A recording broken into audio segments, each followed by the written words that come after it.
ভাবো তো, নারুটো যদি ছেলে না হয়ে মেয়ে হতো। লম্বা সোনালি চুল, চোখে সেই একই দুষ্টু ঝিলিক, মনে স্বপ্ন তার সেই একই একদিন হোকাগে হওয়ার। মেয়েটির নাম হতো নারুটো উজুমাকি।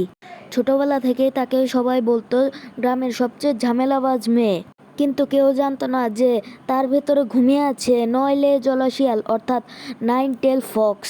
যেখানে অন্য মেয়েরা খেলতো পুতুল দিয়ে, সেখানে নারুটো লড়াই করত ট্রেনিং গ্রাউন্ডে। মনে হাসি, কিন্তু মনে তার দৃঢ় প্রতিজ্ঞা, আমি প্রমাণ করব যে মেয়েরা ছেলেদের সমানই শক্তিশালী, বরং ছেলেদের থেকেও বেশি শক্তিশালী। আর টিম 7-এর কাহিনীও তো অন্যরকম।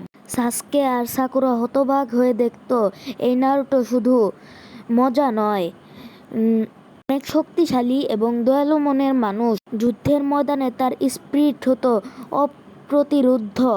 ভাবতো, নারুটো বনাম পেইন, তার চোখে জল, গ্রামবাসীর জন্য ভালোবাসা আর হোকাগের স্বপ্ন, সবকিছু মিলতো এক ভয়ঙ্কর শক্তিতে। সেই শক্তি কোনো ছেলে বা মেয়ে নয়, সেটি ছিল নারুটোর আত্মা। শেষে নারুটো প্রমাণ করলো নিনজার জগতে ডেঞ্জার কোনো ব্যাপার না। সাহস, ত্যাগ আর ভালোবাসায় একজন সত্যিকারের হোকাগের আসল পরিচয়।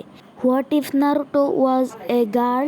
এটার পার্ট 2 কমেন্ট করে দিন, এবং লাইক টার্গেট থাকলো 400।